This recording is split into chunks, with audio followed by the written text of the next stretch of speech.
alamin. Ternyata di dalam kandungan ajaran itu bukan pernyataan-pernyataan yang bisa difaktualkan dalam alam. Kalaupun mereka membuat satu analisa atau satu analogi, analogi itu keliru. Misalkan kemarin ada anggota di dalam ini menunjukkan misalkan ada Al-Quran menyebutkan tentang terbelah atau terpisahnya air tawar dengan air asin. Ya kan? Yang kita permasalahkan bukan adanya terpisahnya air tawar dengan air asin, ya kan, semua orang ilmuwan juga bisa menerima hal itu. Yang kita permasalahkan adalah apa yang terjadi kepada orang Islam ketika setelah mereka mengucapkan kalimat syahadat, setelah mereka sembahyang, setelah mereka pulang dari haji, umrah, setelah mereka melakukan puasa, ya kan, dan sunah-sunah yang lainnya. Yang kita pertanyakan adalah apa yang terjadi kepada mereka, sikap mereka dan perangai mereka dan cara mereka hidup. Itu yang kita persoalkan, terutama terkait dengan nilai dan karakter yang mereka tunjukkan, ya kan? Nah, jadi banyak dimensi-dimensi yang kita bahas kemarin. Jadi ini saya sekilas saja bagi mereka-mereka yang tidak sempat join kemarin. Ingin saya sebutkan ini sekilas karena ada hubungannya yang akan kita bahas dalam topik mendatang ini dalam beberapa menit.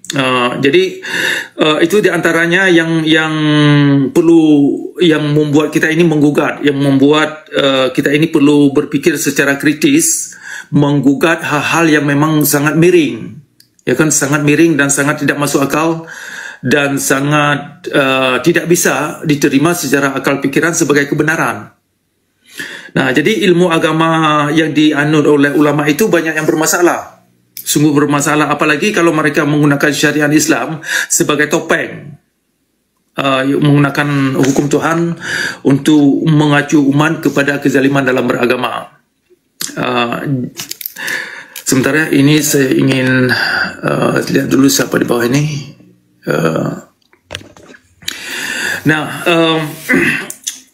Jadi perangai dan tindakan sikap ulama itu sangat tercermin dari fatwa-fatwanya, dari sikapnya, terutama dalam perlakuan syariat Islam ini sungguh jelas.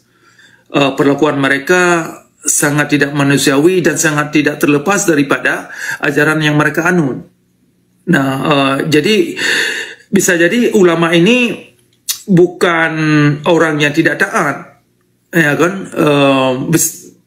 Ya, tetapi mereka sesungguhnya mereka yang taat. Artinya mereka sungguh-sungguh menjalankan apa yang diajarkan kitab mereka. Ya, nah, makanya apa yang diputuskan oleh ulama tidak terlepas daripada kitab hadis, tidak terlepas daripada kitab-kitab yang mereka pegang. Dalam hal ini ahlu sunnah.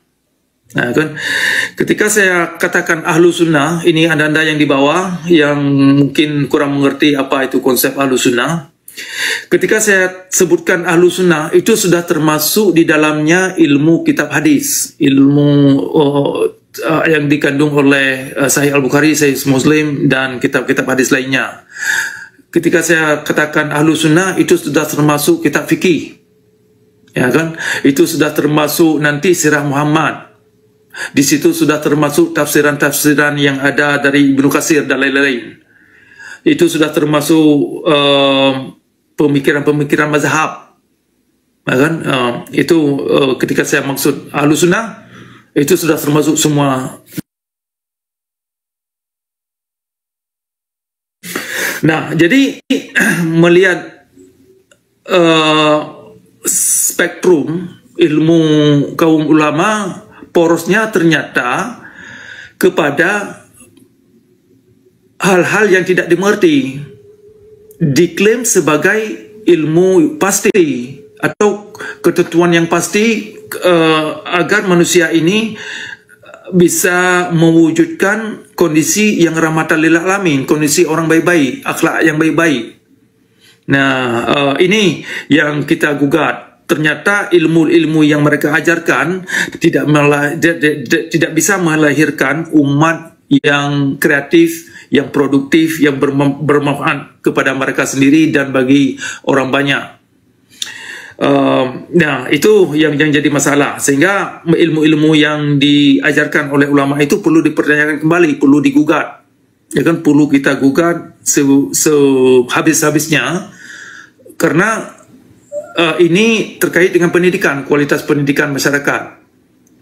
Nah, kita mengharapkan anggota-anggota di sini yang baru masuk bisa bersabar, bisa terbuka, ya kan, dengan gugatan, dengan gugatan yang kita bahaskan, dengan mempertanyakan kelayakan-kelayakan yang ulama klaim, ya kan, sebagai petunjuk. Nah, itu sekilas, dan banyak sekali dimensi-dimensi yang kita bahas kemarin yang tidak bisa kita sebutkan satu-satu dalam kali ini, tetapi itulah sekilas gambaran yang telah kita bahaskan kemarin, dan bisa kita kaitkan nanti sedikit ketika kita menyambung bahasan ini kepada topik yang kita angkat hari ini, yaitu menanyakan kelayakan kualitas Nabi Muhammad sebagai Rasul, atau mempertanyakan kelayakan ajaran yang dibawa oleh Nabi Muhammad.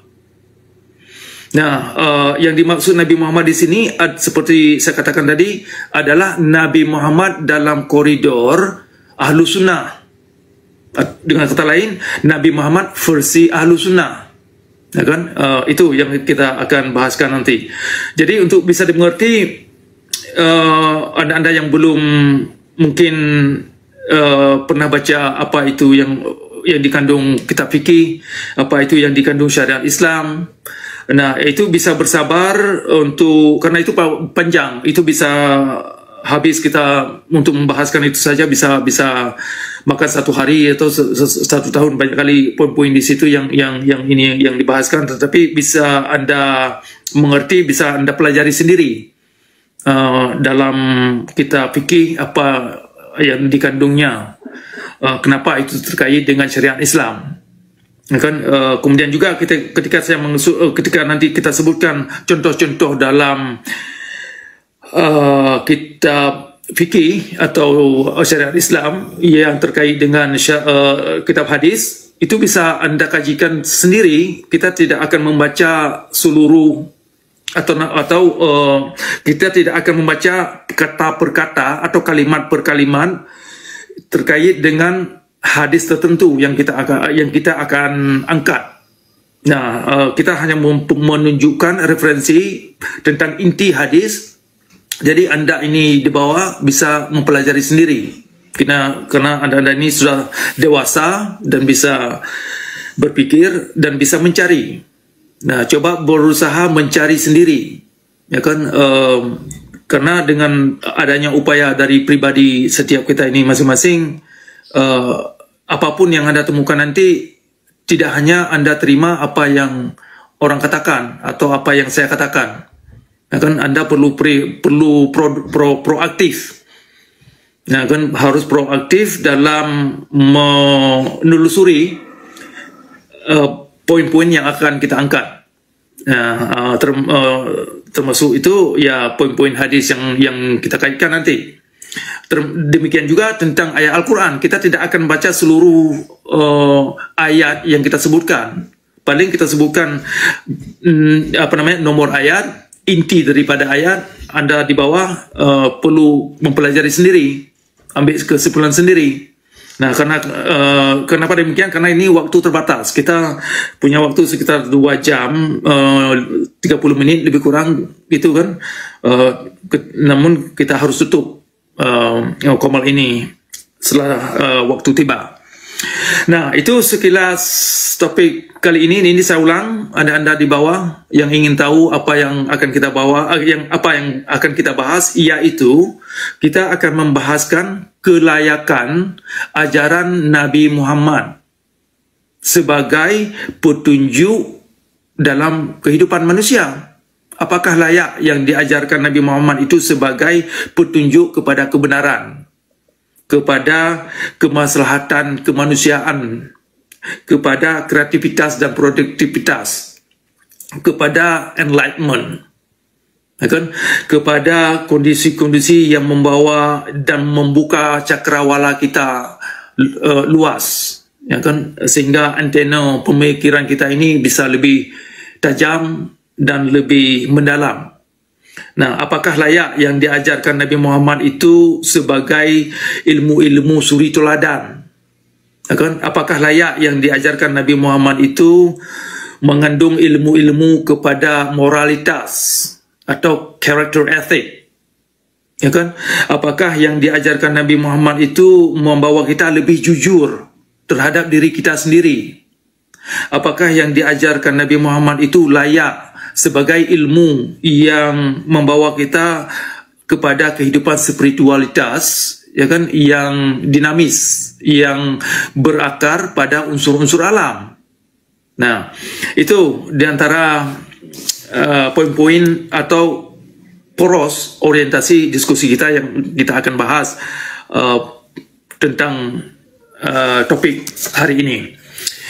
Nah, silakan Pak Nabirung, kalau ada yang ingin Bapak tambahkan persoalan judul yang kita angkat, terutama dan juga terkait dengan kedisiplinan, bagaimana cara mereka-mereka yang ingin bertanya nanti, sehingga mereka yang ingin bertanya bisa menuruti, ya kan, aturan-aturan diskusi, ya, diskusi panel, sehingga diskusi kita ini mulus, produktif, kreatif, dan bisa menjadi pelajaran sehingga yang mendengar di bawah bisa mencatat, ya kan, sehingga rapi diskusi kita ini, rapi. Silakan, Pak.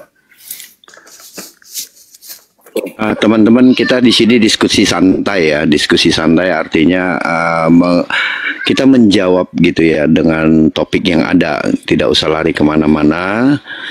Kalau bisa kita bisa mengajukan dalil yang bisa kita untuk membantah argumen host gitu ya. Nah, untuk teman-teman di sini saya berharap kita satu-satu ya. Jadi tidak rame-rame supaya tertib. Nah, mengenai kalau ibaratnya memang sekali dua kali tidak mau diatur, ya mohon maaf. Mungkin host atau moderator berhak untuk menurunkan Anda untuk menunggu di bawah sampai penjelasannya selesai. Kalau Anda mau minta naik lagi boleh nanti untuk membantahnya, seperti itu.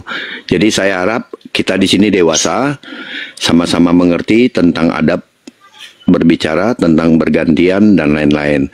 Saya hanya sebagai moderator di sini, saya tidak ikut campur dengan masalah yang ada, gitu ya. Saya hanya mengatur traffic, gitu aja. Ya teman-teman, gitu. Mungkin teman-teman di sini dari tadi sudah ada yang lama, mungkin ada yang ingin angkat bicara dulu, apa yang mau dibicarakan, silakan. Mungkin teman-teman usulkan siapa yang ada yang mau bicara, silakan. Oke, baik, selamat malam. Mungkin saya bisa duluan karena setelah ini saya ada kegiatan sedikit, Bang Moderator. Baik, ya, silakan. Ya. Ya, terima kasih. Suara saya bagus didengar? Bagus ya, bisa saya dengar. Ya, bagus. Oke. Saya akan mulai dari Islamologi, dari teologi statis ke anarkis, membahas evolusi pemikiran Islam yang dimulai dari pendekatan teologis yang kaku menuju pemahaman yang lebih dinamis dan inklusif. Sebab saya lihat cenderung saat ini lebih dahsyat dengan adanya pergeseran pemikiran Islam dari fokus yang lebih teosentris ke antroposentris, ya, dengan menekankan peran manusia dalam memahami dan mengaplikasikan ajaran Islam. Nah, pertanyaan saya, Prof. Cakra, bagaimana Prof. Cakra menawarkan perspektif yang menarik tentang bagaimana seharusnya pemikiran Islam dalam berevolusi dan bagaimana ia terus beradaptasi dengan tantangan dan perkembangan di dunia modern saat ini. Jadi saya tidak akan menanggapi, saya hanya ingin mendengar kira-kira apa pandangan dari Prof. Cakra. Mungkin begitu, terima kasih.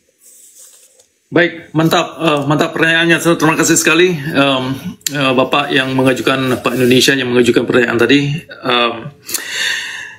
Satu pertanyaan yang cukup mendasar saya kira, yang terkait dengan bagan atau kerangka agama Islam. Jadi saya jawab dua ini ya, akan saya jawab dalam dua dimensi. Yang pertama, persoalan definisi Islam.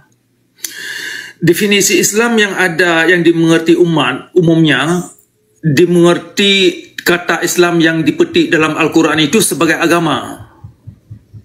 Nah, sebagai agama yang berlandaskan kepada rukun Islam dan rukun iman. Jadi, ini menuju kepada teologi. Nah, pengertian Islam dalam dimensi demikian, ini yang sungguh bermasalah.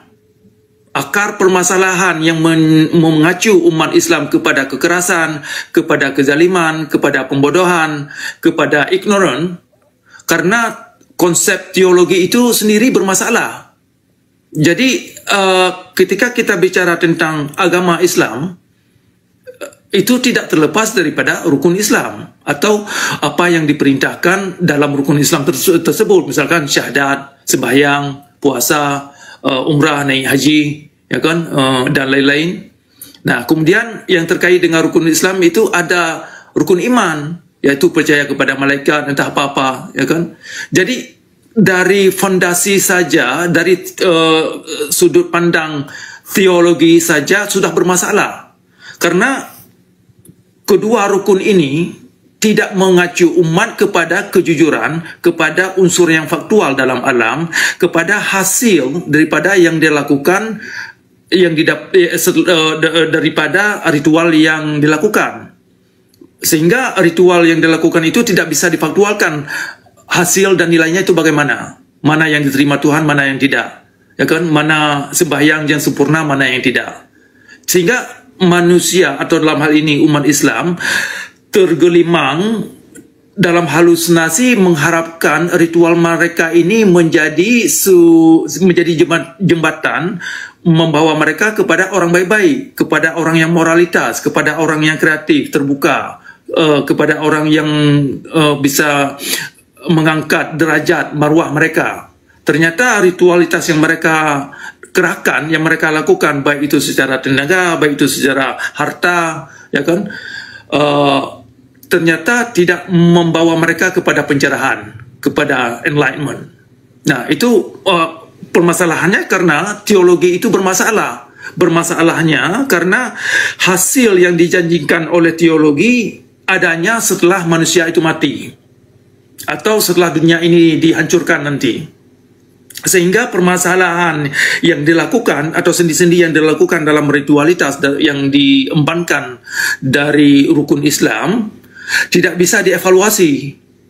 Tidak bisa dievaluasi maknanya bagaimana, taubat seseorang itu bagaimana, ya kan? Sehingga masyarakat Islam tergelimang dalam kegelapan, sungguh dalam kegelapan, dalam kebutaan. Nah, kenapa buta? Karena memang dituntut percaya buta. Nah, kenapa dituntut percaya buta? Karena dengan percaya buta, mereka bisa membuat pernyataan-pernyataan yang tidak bisa difaktualkan dalam alam.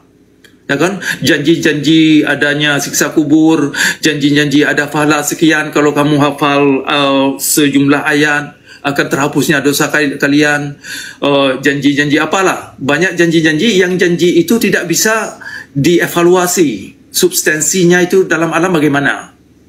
Nah, jadi kata Islam yang ada dalam Al-Quran ketika didefinisikan melalui kacamata teologi agama Islam, disinilah terperogoknya orang Islam. Nah, karena secara paradigm, secara mindset, Islam itu bukan demi kebenaran, tetapi demi politik. Tetapi bukan politik yang bagus, malah politik yang cukup ganas, yang cukup otoritas dan cukup zalim.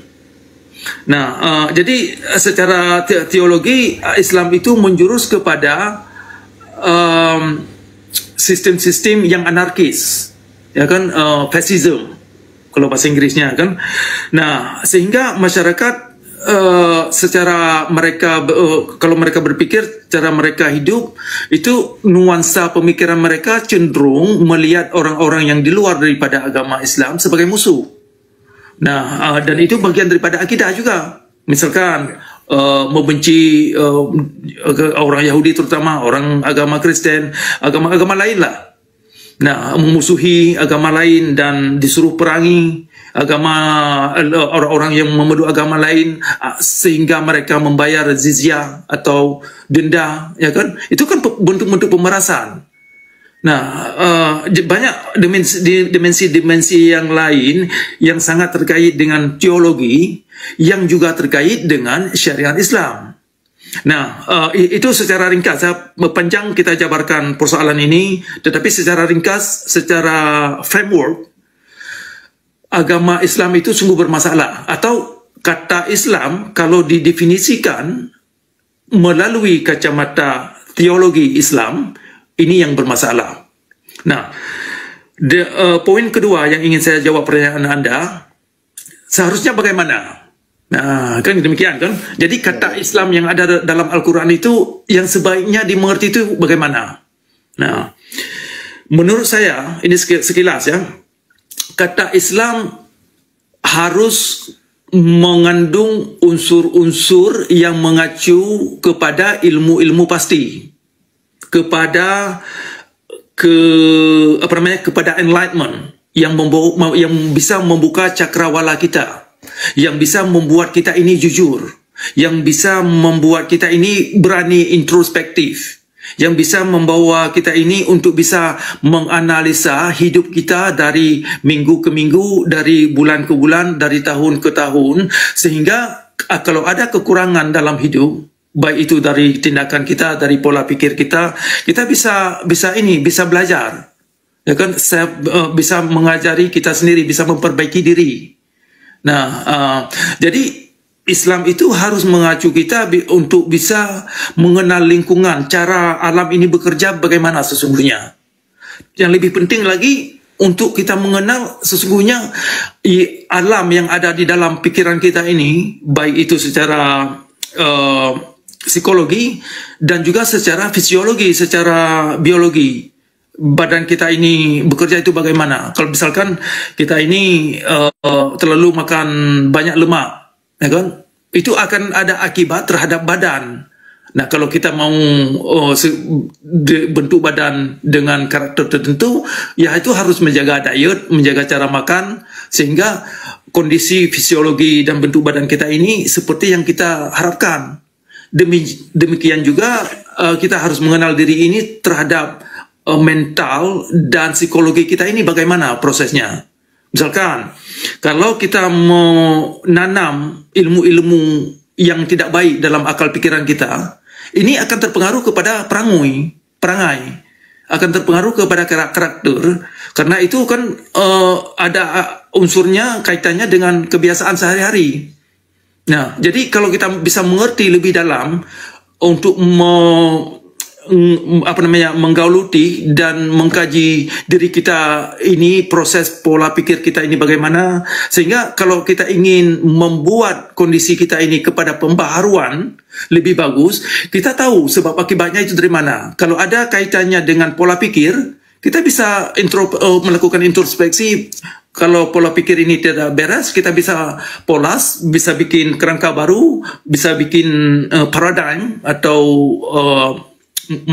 peta baru, kan, pola pikir baru, sehingga dengan pola pikir baru ini bisa kita wujudkan satu kebiasaan baru, sehingga dari kebiasaan ini terbentuk karakter baru. Dari sinilah terwujudnya satu perangai atau karakter etik yang secara sistematis, kan, secara methodical bisa diwujudkan dalam alam itu bagaimana. Nah, ini definisi Islam yang sebaiknya. Ya kan, ini definisi Islam yang mengacu umat kepada pembaharuan, kepada kemanusiaan, kepada kesejahteraan semua, siapa saja mereka. Nah, itu sekilas. Silakan. Ya, memang begini, Prof. Maaf, moderator. Memang saya lihat saat ini cenderung memang ada pergeseran pemikiran Islam yang dulunya dari teosentris, yaitu berpusat pada Tuhan dan agama, cenderung agak bergeser ke yang saya maksud tadi, antroposentris, yaitu menganggap manusia sebagai pusat. Mungkin inilah yang Prof. Cakra maksud, bahwa mungkin ada pengaruh-pengaruh ulama, begitu. Jadi ada sedikit memang pergeseran pemikiran dari Islam ini, begitu. Ya, terima kasih Prof. atas pencerahannya. Terima kasih. Baik, terima kasih atas pertanyaan. Ya, silakan. Ya, terima kasih Pak Indonesia. Kita harus kembali kepada tema kita berdasarkan pertanyaan yang tadi ya. Berdasarkan pertanyaan yang tadi, saya bisa sedikit stimulus ya. Pak Cakra ya, menstimulus sedikit. Jadi apakah menurut Pak Cakra ya, dari Islam yang Bapak jelaskan tadi dan pertanyaan teman kita tadi yang sekarang sudah ada pergeseran ini, apakah menurut Bapak untuk saat ini ya, teman-teman dari yang berkeyakinan Islam ini ada pergeseran untuk mempercayai tentang Nabi sepenuhnya, dan Nabi yang mana? Apakah Nabi yang versi yang Bapak bilang tadi sebagai Ahlussunnah, atau dari secara sirah dan hadiskah, atau harus full dari versinya Quran? Nah, yang mana yang sebenarnya yang harus kita ikuti? Mungkin teman-teman lain juga bisa ya untuk mencoba memberikan pertanyaan tentang ini, ataupun mendiskusikan atau menjelaskan tentang ini. Nabi yang mana? Yang versi Qurankah, atau versi Ahlussunnah, atau versi hadis dan sirah ataupun fikih? Nah, ini supaya kita tidak tergeser seperti yang Bapak bilang tadi, orang yang Indonesia bilang tadi, adalah kita bergeser menjadi melihat sosoknya.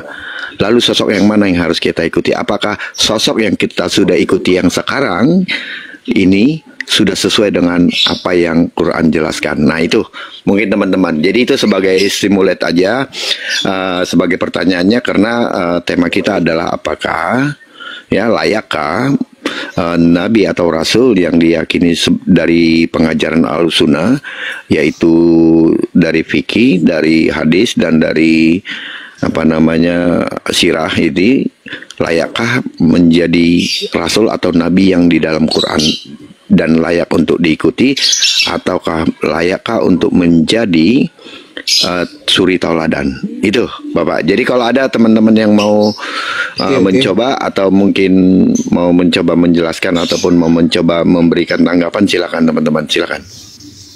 Oke. Selamat malam Pak Cakra. Bismillahirrahmanirrahim. Ya, selamat malam. Judulnya ini sangat kritis ya Pak Cakra ya. Judulnya saya rasa ini sangat kritis. Kenapa? Karena Pak Cakra ini ingin menguji apakah Rasulullah Muhammad SAW itu layak disebut sebagai Nabi, dan ajaran yang dibawanya itu apakah sudah benar, kan begitu? Sudah benar dari Tuhan. Ini sebuah tema yang sangat kritis menurut saya. Cuman setelah saya perhatikan dan mendengar ya, hampir setengah jam Pak Cakra menyampaikan narasinya terkait dengan judul ini, ya saya rasa substansi dari dari judul yang ingin didiskusikan ini sama sekali tidak mengena. Jadi lari ke fikih gitu ya, lari ke agama, lari ke At-Tabari misalnya, lari ke mazhab. Jadi seharusnya kalau Anda sudah membuat premis bahwa Nabi Muhammad itu tidak layak dikatakan Nabi dan ajarannya itu tidak benar dari Tuhan, maka Anda harus membuat kerangka di mana kerangka ini akan menguatkan premis Anda. Jadi yang Anda kritisi yang seharusnya itu adalah person dari Rasulullah. Nah, kemudian setelah Anda mengkritisi person Rasulullah, kenapa dia memang tidak layak sebagai Nabi, kemudian Anda baru memasuki terhadap ajaran-ajarannya gitu. Ini baru enak kita diskusi Bang Cakra. Nah, jangan nanti Anda membuat satu kerangka penilaian terhadap kelayakan Nabi dan ajaran itu hanya hanya berdasarkan kelakuan yang dilakukan oleh penganut ataupun oleh pengikut. Nah, karena begini, antara ajaran dan ulah penganut itu logika dasar yang harus dipahami, Pak Cakra. Itu tidak bisa kita pakai sebagai pengujian di dalam ranah pengujian sesuatu. Nah, karena observasinya akan tidak nyambung. Misalnya begini, bayangkan ada seseorang itu menghina matematika karena ada murid di situ gagal ujian misal, ya kan? Gagal ujian, tidak bisa menjawab soalan-soalan matematika. Lalu ia berkata, lihat matematika itu buruk.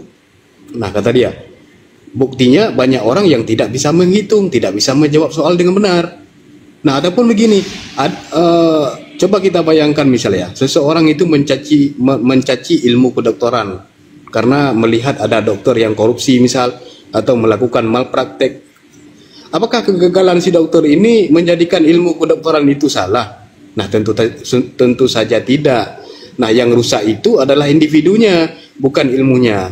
Jadi kalau Pak Cakra ingin mengkritisi ingin mengkritisi kelayakan Nabi itu, Anda itu yang pertama harus mengkritisi ya personnya gitu. Baik. Kalau mau kemudian saya mengerti poin Anda. Ini langsung saya tanggapi. Terima kasih banyak. Sebenarnya yang Anda tanyakan itu sebagian sudah kita jawab kemarin, tapi bisa saya ulang. Ya kan, untuk bagi mereka di bawah yang tidak sempat dengar kemarin, ini pertanyaan yang sering muncul dan akan saya tanggapi. Ada dua kondisi argumen yang perlu dimengerti untuk bisa untuk bisa dimengerti perbedaannya gimana. Misalkan ada ilmu yang mengajarkan untuk memperbaiki mobil, ada manual. Kalau si mekanik ini bisa memperbaiki mobil tetapi berdasarkan manual, nah itu bisa dilihat efek daripada apa yang dikerjakan. Kemudian ada satu ilmu lagi yang memang dari manual itu sudah bermasalah, bukan si mekaniknya. Ya kan, memang dari materi yang dipegang oleh si mekanik ini memang bermasalah, bukan pada orangnya. Orangnya sudah berusaha melakukan apa yang dikatakan dalam manual atau buku yang dipegangnya itu.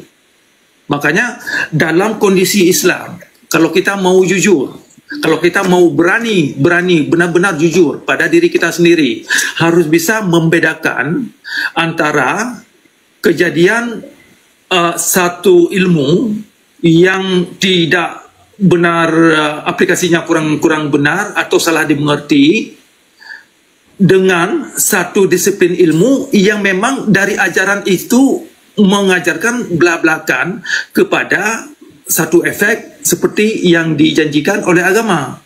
Makanya kemarin kita membahaskan kelayakan ulama. Ulama itu sebenarnya bukan orang, bisa jadi mereka orang yang memang melakukan apa yang diajarkan oleh kitab mereka yang mereka pegang.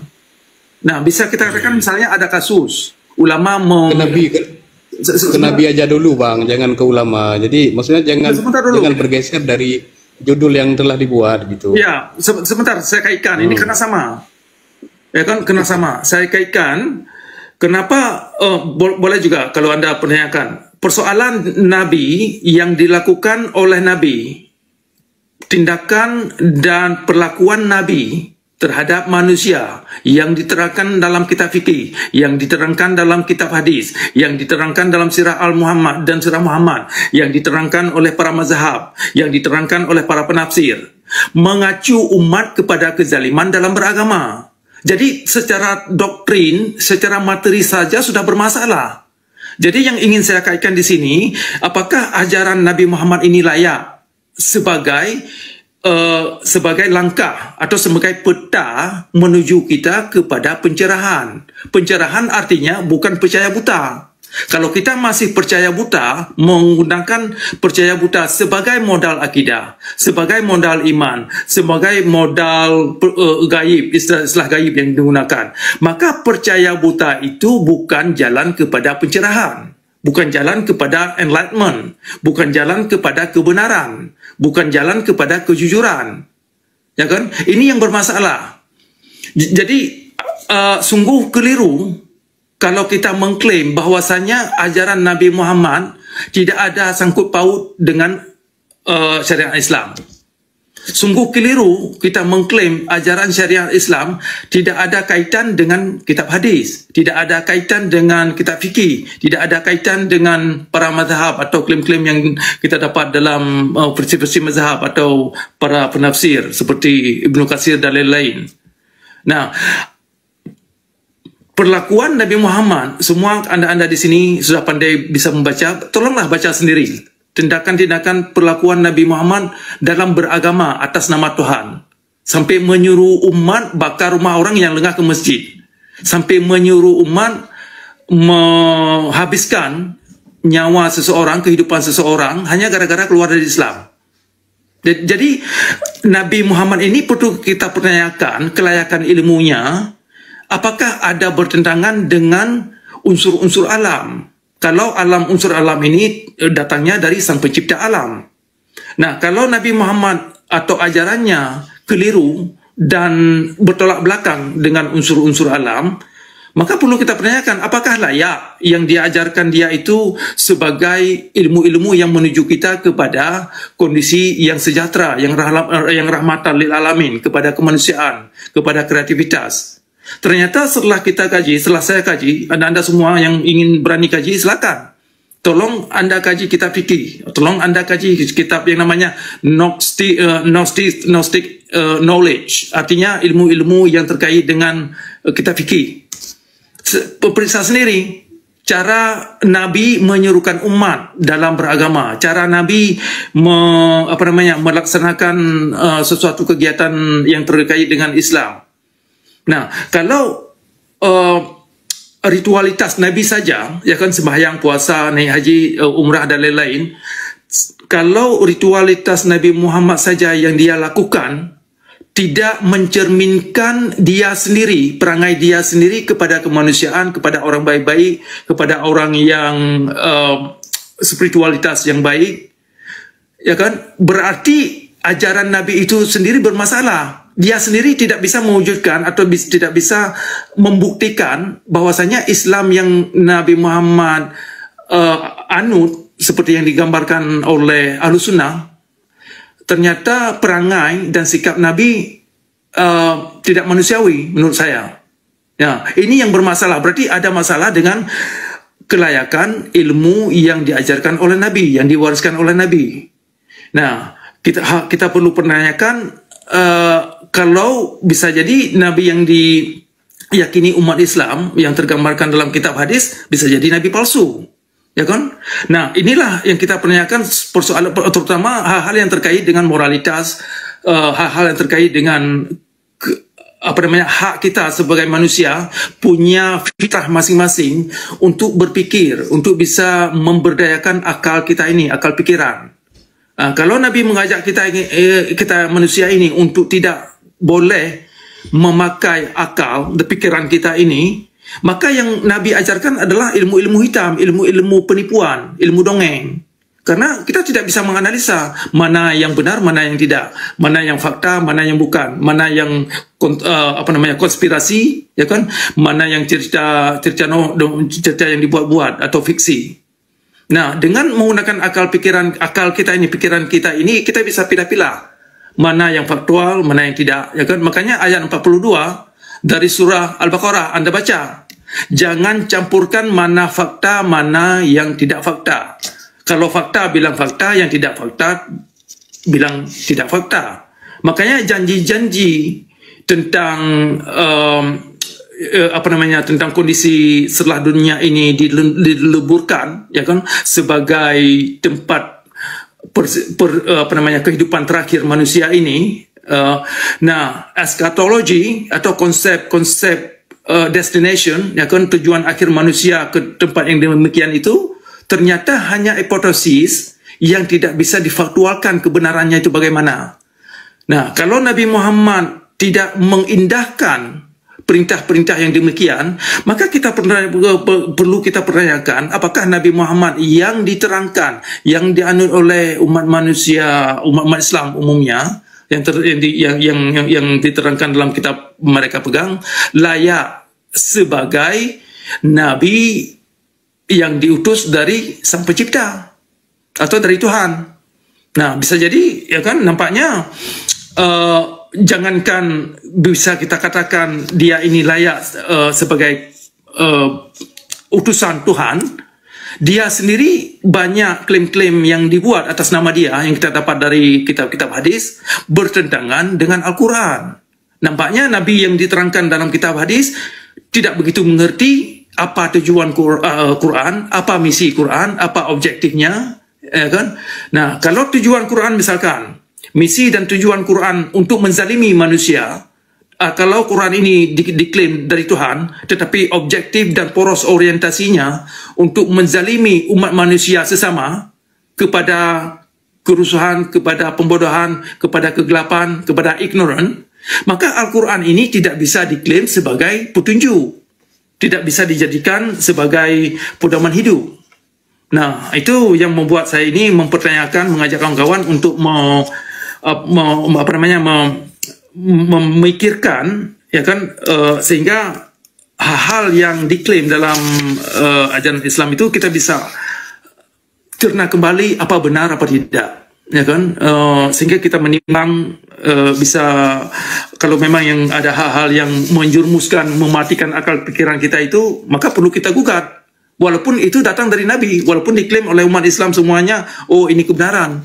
Ya kan, tidak, kita sebagai manusia punya fitrah untuk berani menggunakan akal pikiran, karena akal kita inilah yang membuat kita ini manusiawi. Kalau kita tidak berani memberdayakan akal pikiran kita, maka kita hidup ini selalu dalam ambang-ambang dan tidak punya tujuan hidup, tidak tahu ke arahnya itu kemana. Sekiranya demikian dulu menjawab pertanyaan Anda. Silakan yang lain. Terima kasih atas pertanyaannya. Kita bergeser dulu ya sama mungkin teman-teman yang lain dulu Pak ya, Pak orang kaya.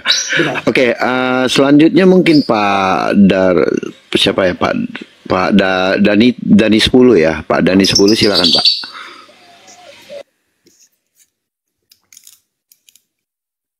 Pak Dani, pada suara saya tunggu sebentar satu putaran.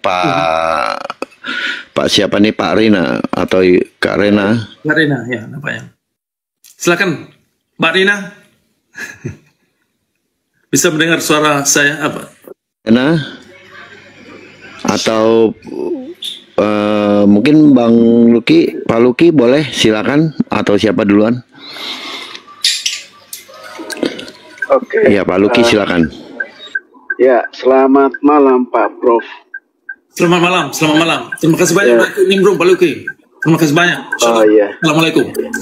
Ya, salam. Saya sebetulnya orang dari Kristen. Cuma saya tertarik gitu loh, Pak Prof Cakra ini kritis tentang agama Islam kan. Setahu saya mungkin Pak Cakra itu masih agama Islam gitu loh. Jadi mungkin teman-teman yang dari Islam itu seharusnya ngikut Pak Cakra ini untuk kritis, jangan cuman apa yang diajarkan sama ulama atau itu kita iya aja gitu. Cuman gini Pak Cakra, pertanyaan saya gini, saya pernah baca di satu buku dulu kalau sebenarnya Nabi Muhammad itu sebetulnya dia itu beragama Nasrani gitu loh. Ketika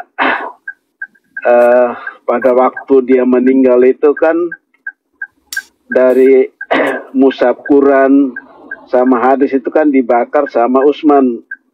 Nah, ketika dibakar itu kan apakah ada kaitannya gitu loh mengenai penelitian dari Pak Prof Cakra itu kalau hadis sama Quran yang sekarang itu itu buatan dari ini, dari siapa yang bakar itu? Iya. Ya, saya mengerti pertanyaan Anda. Jadi begini, persoalan siapa Nabi Muhammad di luar daripada yang digambarkan oleh kitab fikih atau kitab hadis, ya kan?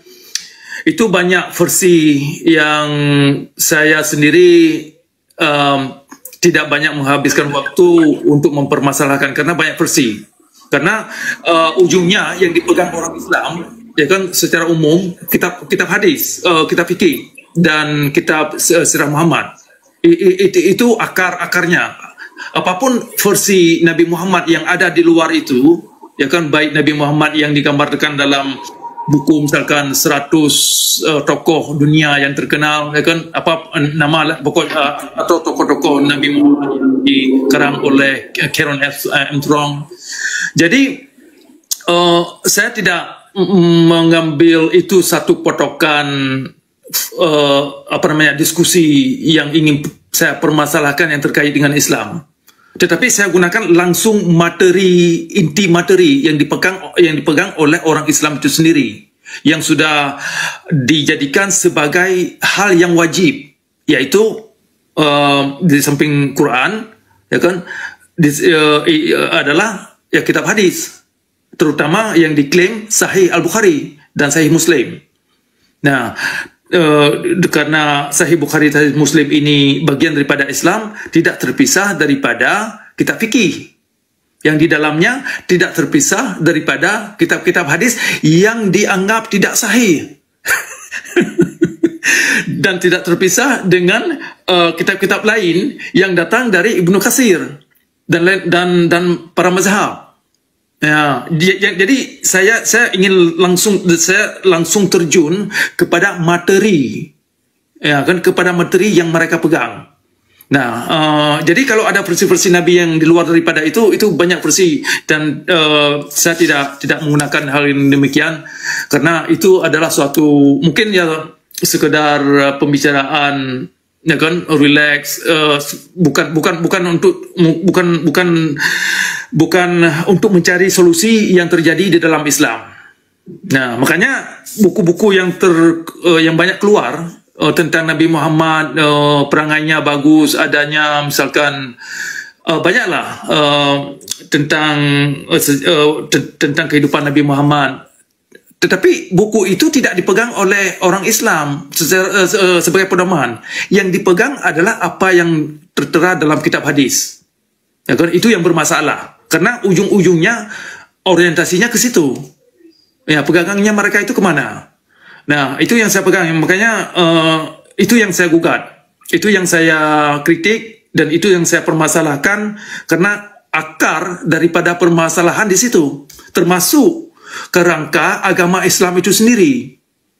Nah, kerangka yang saya maksud kerangka adalah rukun Islam, rukun iman. Itu tidak terlepas daripada kitab hadis dan kitab fikih.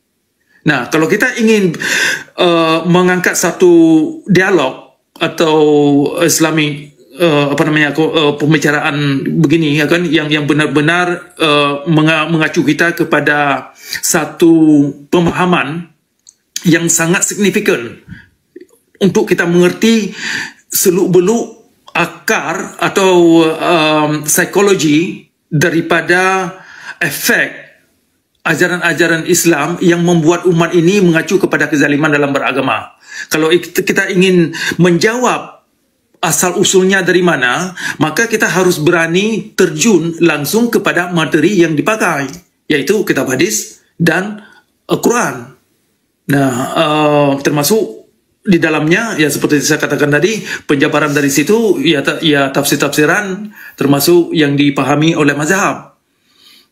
Jadi itulah yang perlu kita gugat.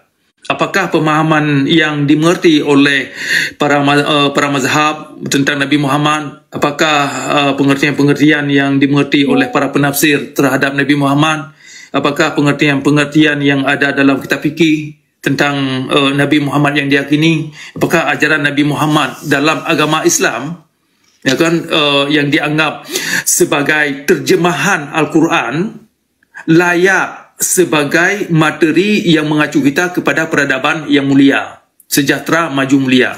Ternyata setelah saya kaji, banyak hal-hal yang bertentangan, yang tidak mungkin, sungguh tidak mungkin membawa kita kepada pencerahan, membawa kita kepada untuk bisa jujur pada diri kita sendiri. Itu yang bermasalah. Karena kita dilarang untuk memakai akal, hanya percaya buta. Jadi konsep dari kerangka saja sudah bermasalah. Nah, jadi dengan keberanian kita ini berbicara tentang kerangka atau struktur agama atau teologi, maka kita berhadapan langsung dengan nilai yang dikandung agama Islam itu sendiri. Ya, makanya saya mengajak kawan-kawan untuk bisa berani berpikir, berani introspeksi, berani jujur dulu. Paling kurang berani jujur. Ya, ini kalau sudah berani jujur, berarti ini sudah membuka, bisa membuka akal kita ini untuk menggali kembali hal-hal yang memang sungguh rancu, yang tidak masuk akal, yang hanya membawa kita kepada pembodohan dan kezaliman dan kerusuhan dalam beragama. Demikian Pak, jawaban yang Anda tanyakan. Nanti kita bisa jabarkan kalau ada yang lain, banyak yang bisa saya jabarkan, tetapi secara singkat itu. Silakan. Boleh saya opsi sebentar, Cakra? Ya, boleh, silakan. Boleh ya.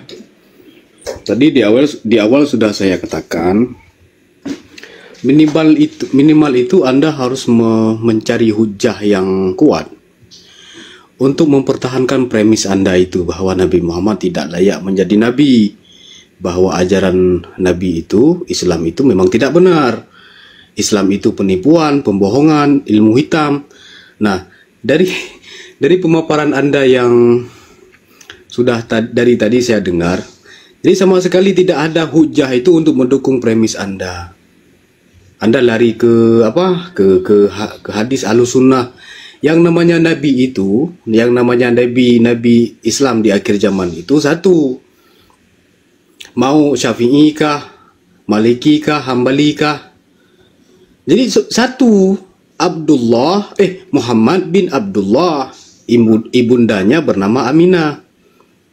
Nah, kalau Anda itu tidak menerima merasa bahwa Nabi Muhammad itu tidak layak menjadi Nabi, nah, secara tidak langsung berarti harus ada orang lain untuk menggantikan ini.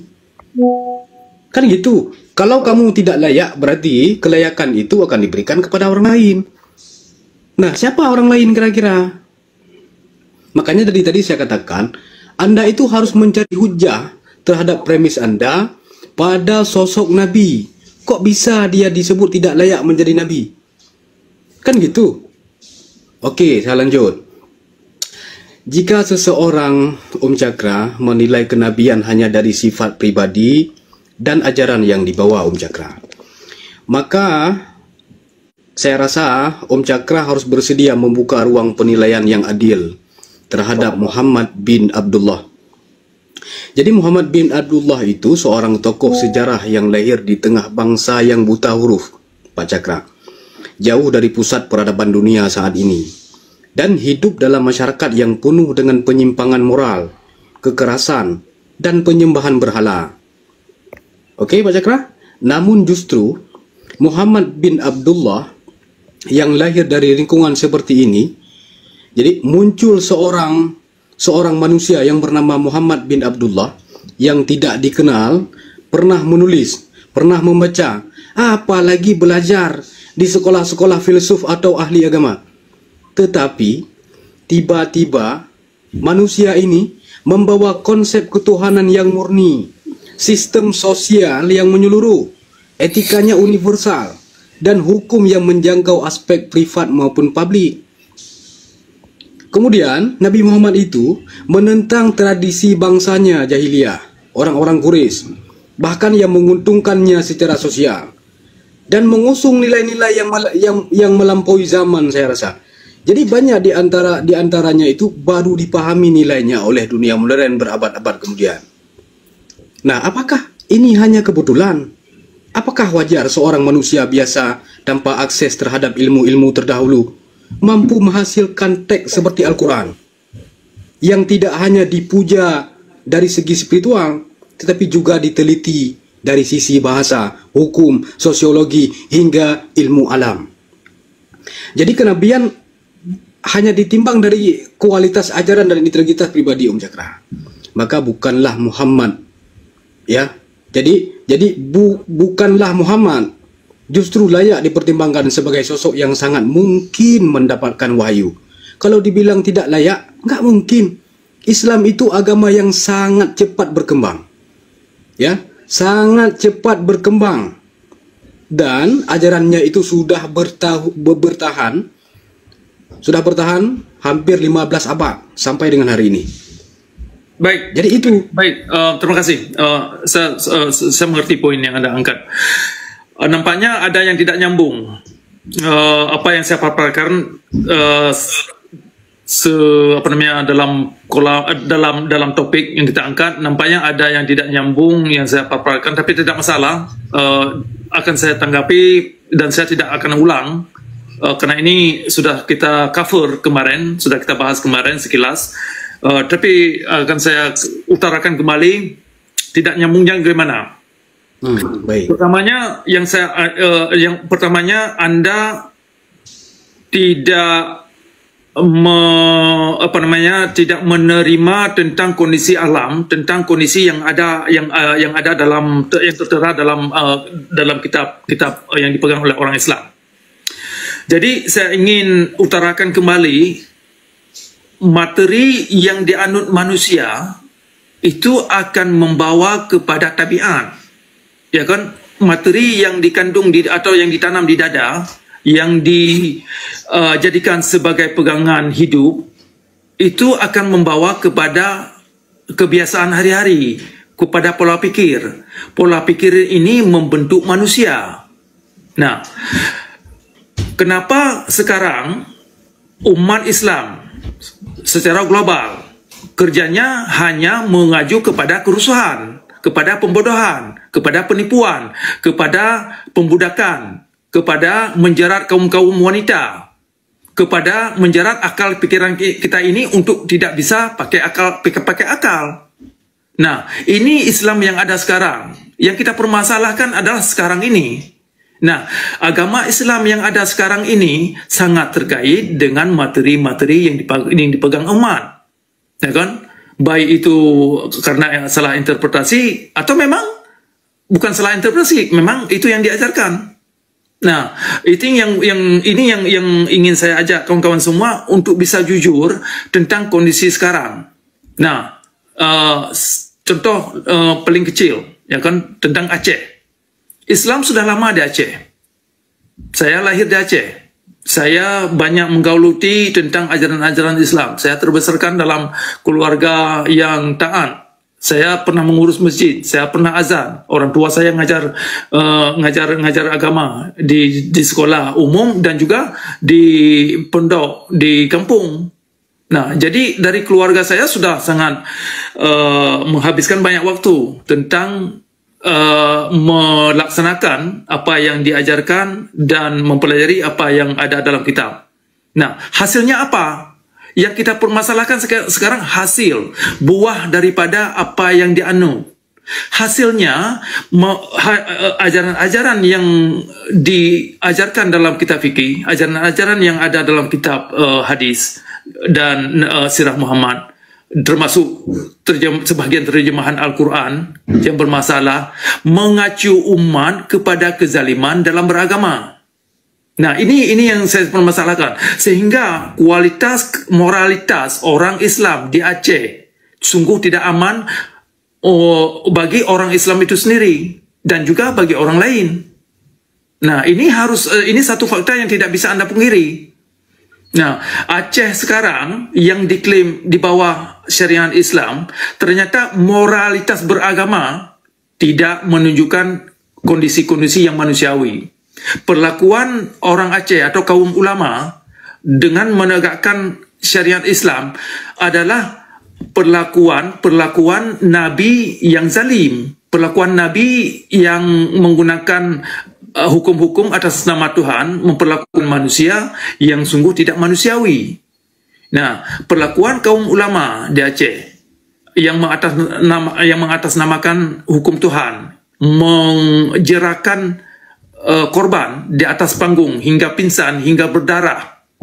Ini adalah perlakuan-perlakuan yang tidak terlepas dari pelaku Nabi, yang dianggap oleh ulama ini sebagai jalan cara beragama. Artinya, perlakuan zalim yang dilakukan Nabi Muhammad tercermin dalam perlakuan ulama, dalam sikap-sikap syariat Islam. Karena yang diputuskan oleh syariat Islam tidak terlepas daripada karakter Nabi yang mereka anut, yaitu karakter Nabi yang kita dapat dalam Ahlus Sunnah.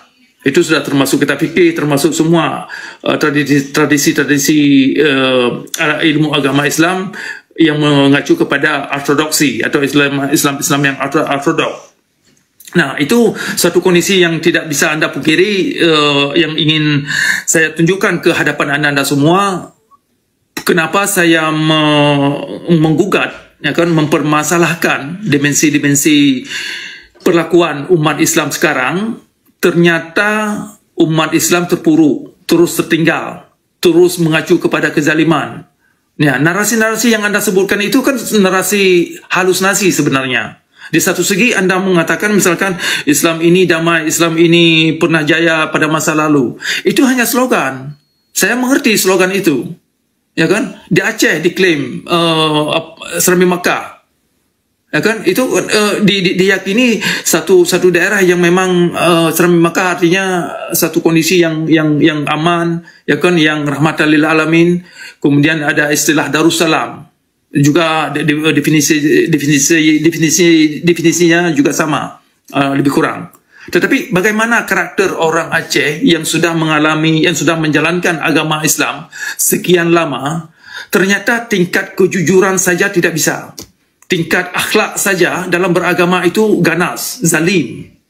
Berarti ada masalah yang perlu kita lihat, mungkin ada kaitannya dengan yang mereka anut. Ternyata ada. Begini Om Jakra, jangan bawa-bawa nama Aceh, Bang Jakra.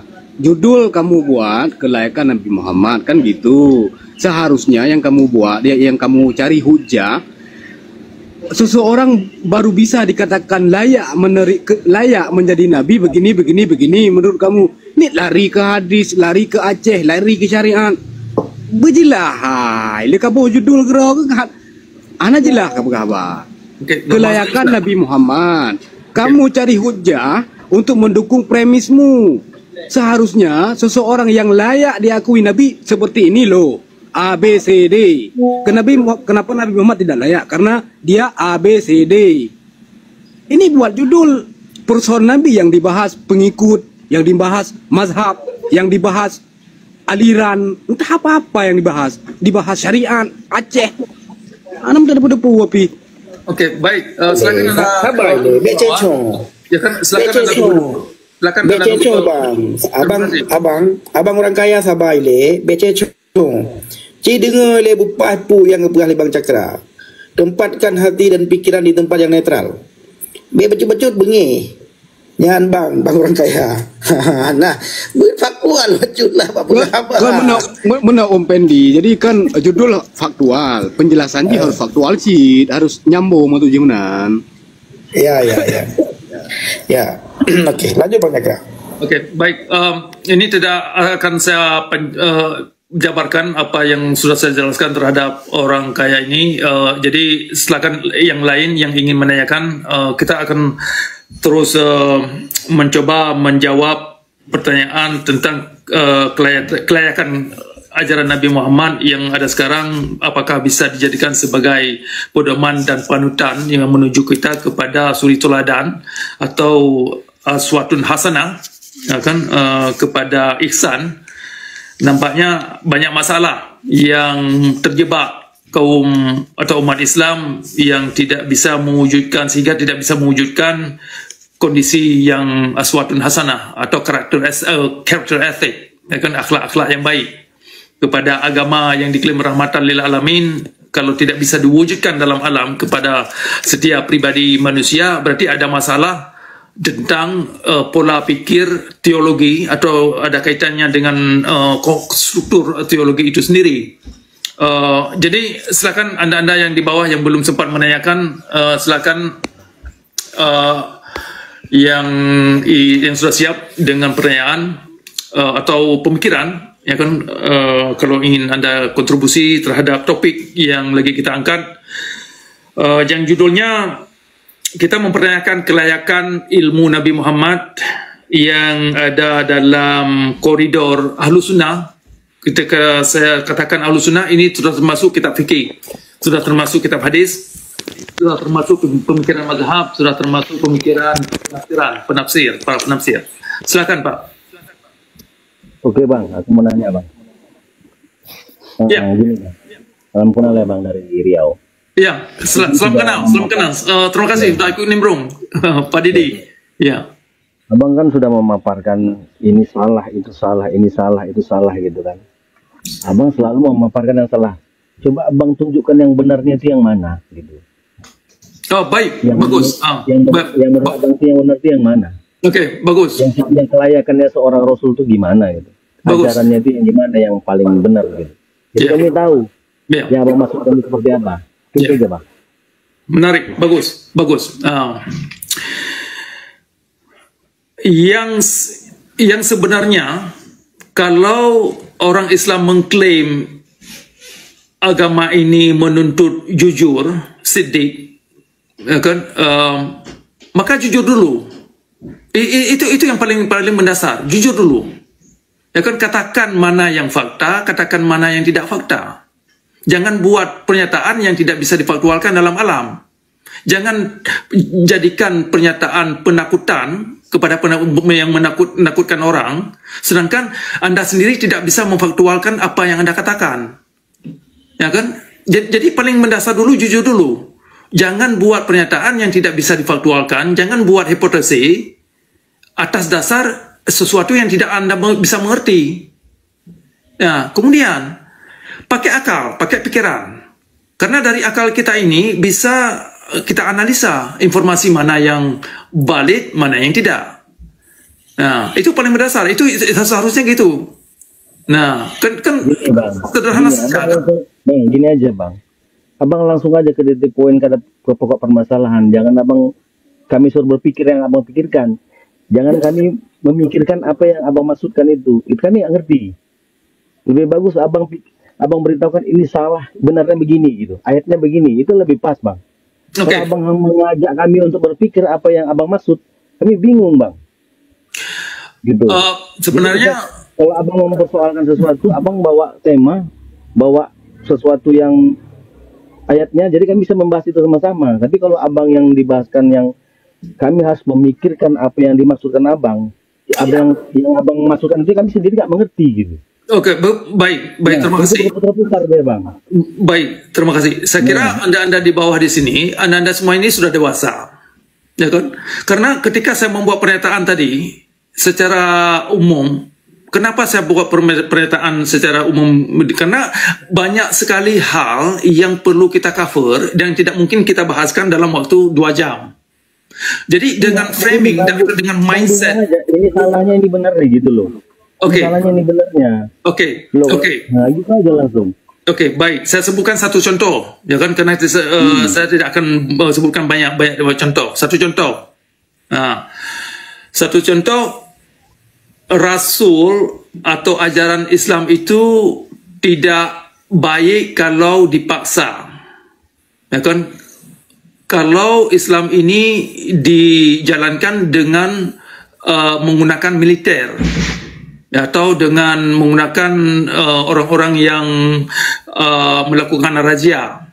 Kalau Islam ini menggunakan militer, cara menyerukan agama, berarti ada pemaksaan di dalamnya. Berarti manusia tidak bisa berpikir. Nah, itu yang bilang begitu dengan cara militer itu siapa, Bang? Saya. Yang bilang saya, karena yang saya lihat kenyataannya demikian. Di mana buktinya? Kayak militer. Ini satu contoh. Oke? negara Islam atau di Aceh itu ada, ini contoh ini saya bilang, contoh di Aceh itu ada tim razia. Tim razia ini adalah para petugas aparat-aparat yang keliling-keliling yang menegakkan aturan-aturan agama. Kemudian militer ini juga digunakan untuk mencambuk dan menganiaya orang di atas panggung hingga pingsan, hingga berdarah. Nah, jadi persoalan Islam ini menggunakan militer bukan rahasia lagi. Bisa Anda lihat di negara-negara lain kayak di Iran, ya kan? Kejadian beberapa tahun yang lalu sejumlah wanita dan banyak yang juga pria itu mati karena gara-gara seorang wanita tidak tertutup jilbab seperti yang diminta oleh para petugas. Jadi kalau Anda ingin itu mereka dasarnya apa, Bang? Dasar mereka itu apa? Sedangkan di negara Islam yang lain nggak gitu loh. Yang saya maksudkan begini. Oke, kalau Anda ingin begini, tadi saya sudah sebutkan persoalan Aceh ini. Saya karena datang dari saya terlahir dari Aceh, saya menggunakan kondisi Aceh sebagai poros contoh. Abang harus gini, abang menceritakan agama itu yang universal. Abang menceritakan itu jangan satu pada sudut pandang aja di Aceh aja. Dia menggunakan sistem yang ada dibuat dari Islam itu ada di luar juga, Bang. Ada Iran, ada luar negeri, segala macam banyak yang gitu. Bukan Aceh aja. Bagus. Sekarang kita lihat dari Islam di luar negeri.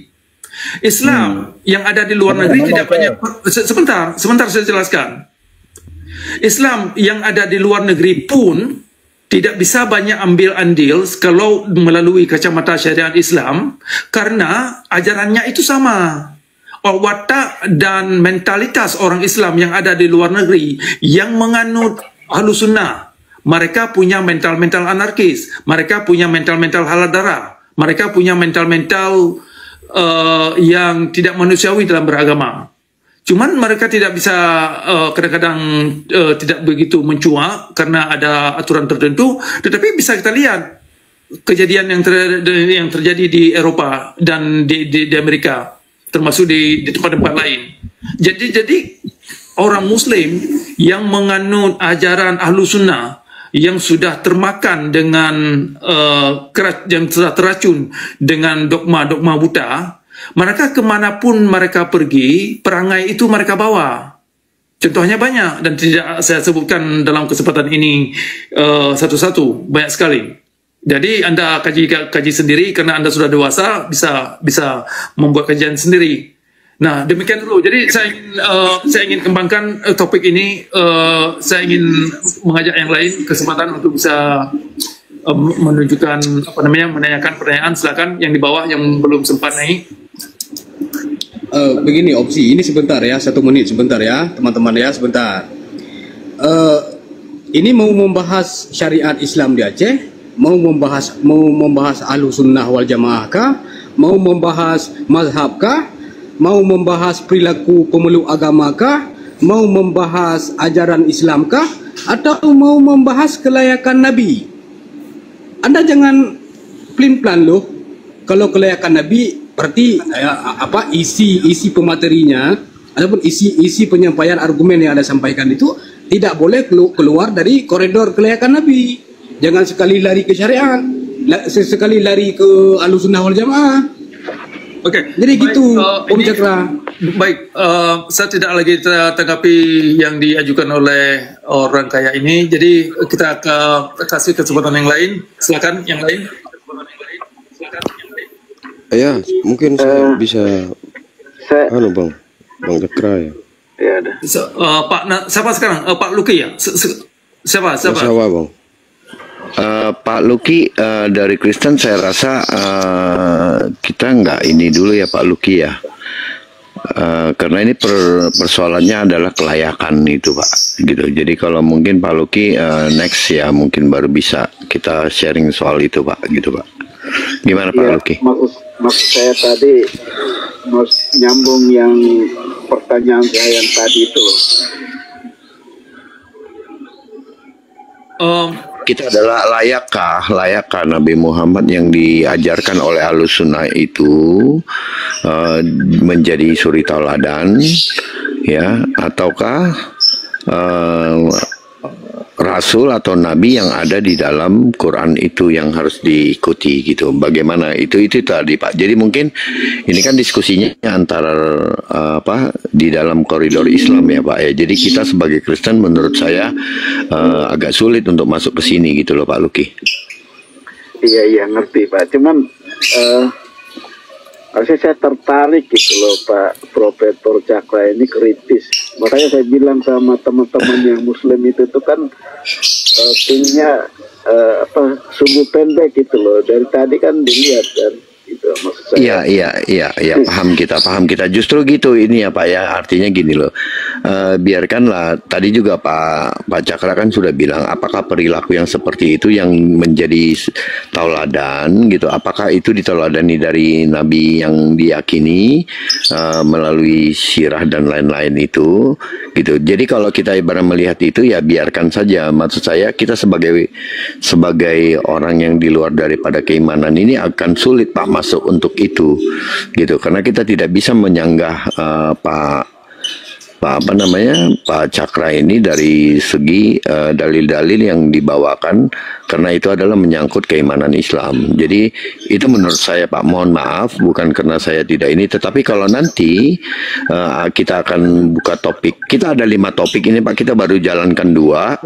Setelah selesai 5 topik ini nanti mungkin kita bisa diskusi bebas, mungkin itu saatnya kita bisa bertanya lebih banyak lagi Pak Luki, gimana? Oke, siap. Ya, Pak Luki mohon maaf sekali ya, Pak Luki ya, biar kita fokus karena waktu kita cuma 2,5 jam. Gitu Pak Luki. Terima kasih Pak Luki. Oke, saya lanjutkan mungkin ya kepada Bang Nasawa. Silakan Bang nanggapi. Oh ya, terima kasih Bang ya. Ada baiknya untuk Abang Cakra ini ya. Memang seperti yang barusan ada yang bilang, pembahasannya itu jangan terlalu melebar gitu loh. Jadi jangan keluar konteks dulu sebelum konteks itu selesai. Seperti itu. Jadi seakan-akan pembahasannya rancu. Apa ujung pangkalnya itu kemana gitu loh Bang. Jadi seakan-akan hanya seakan-akan hanya sebagai lucu-lucuan gitu loh jadinya. Gitu loh. Seakan-akan profesoran gitu loh yang dimunculkan. Jadi ambigu, orang-orang di bawah itu mengartikannya itu ambigu. Apa ini yang dibahas? Kok lompat-lompat dari si Aceh ke Nabi Muhammad, dari Nabi Muhammad ke Aceh lagi, itu seputaran itu aja yang gitu loh. Jadi benar ketika diminta solusinya, Abang itu harus memberikan solusi yang lebih tepat. Oke. Kan seperti itu. Kalau ingin baik. Kalau ingin pembahasannya hanya di Islam saja. Okay. Kalau pembahasannya ingin universal, semua agama dibawa seperti itu. Oke, baik. Saya tanggapi. Terima kasih. Pak Ani yang diajukan oleh Pak Nasawa. Begini. Tadi saya menyebutkan atau judul yang kita angkat, layakkah ajaran Nabi Muhammad versi kitab Ahlussunnah. Yang dimaksud ajaran itu sudah termasuk perangai, sudah termasuk akibat dari perangai tersebut. Sebagai contoh, kenapa saya mengkaitkan antara contoh atau efek daripada ajaran sehingga lebih mudah dimengerti sebab akibat. Jadi hanya kita tidak lagi menghabiskan waktu dengan memamerkan slogan. Tetapi kita akan kaitkan apakah slogan ini ada efek. Efeknya itu bagaimana? Di mana efeknya itu apa terjadi dalam alam, dalam kondisi sekarang. Nah, sebaliknya juga kondisi yang ada sekarang dalam umat Islam, terutama kondisi cara umat Islam beragama, apakah ada kaitannya dengan ajaran yang dianut, terutama terkait dengan perangai Nabi, ajaran Nabi Muhammad, perlakuan dia, cara dia memperlakukan manusia lain. Nah, kalau ada kaitannya, makanya timbul pertanyaan untuk kita pertanyakan kelayakan kualitas ajaran Nabi yang tidak terlepas daripada kitab fikih, yang tidak terlepas daripada kitab hadis, yang tidak terlepas dari konsep Islam itu sendiri, yang tidak terlepas dari manusia yang menganut ajaran itu, yang tidak terlepas daripada contoh daripada efek yang terjadi pada umat. Misalkan saya sebutkan Aceh ini sebagai linkage, sebagai referensi yang tidak terlepas daripada pembuktian efek daripada ajaran. Makanya saya mengajak kawan di sini, kalau Anda takut saya membicarakan persoalan yang terjadi pada umat yang ada kaitan dengan Islam, di sinilah permasalahan ketidakjujuran dalam agama Islam yang tidak menunjukkan solusi jalan keluarnya itu bagaimana, atau karena tidak berani menerima asal usul, ya kan, impetus atau sumber yang membuat watak orang Islam jadi buas, ya kan, jadi keras, jadi anarkis. Nah, jadi sehingga membenci umat-umat lain, itu tidak terlepas daripada ajaran-ajaran yang mereka anut. Jadi yang saya coba utarakan di sini adalah menunjukkan psikologi, ya kan, sumber daripada inspirasi yang dipegang. Nah, jadi antara inspirasi dengan efek atau tabiat atau kebiasaan yang ada dalam masyarakat Islam, ini tidak terlepas daripada ajaran yang mereka anut. Ujung-ujungnya kita ini harus berani jujur bahwasanya dalam alam buahnya itu akan menunjukkan siapa Anda. Yang kata lain, mereka akan mengerti siapa Anda dari buahnya, dari perangai, dari sikap Anda, dari cara Anda hidup. Begitu juga sebaliknya, Anda akan mengenal siapa mereka dari perangainya, dari perbuatannya, dari sikapnya. Nah, ini poin yang yang ingin saya kaitkan, karena dalam ajaran yang diajarkan Nabi Muhammad ternyata banyak hal yang menjanjikan, atau dengan menggunakan reklame atau slogan. Misalkan ada istilah Islam ini rahmatan lil alamin.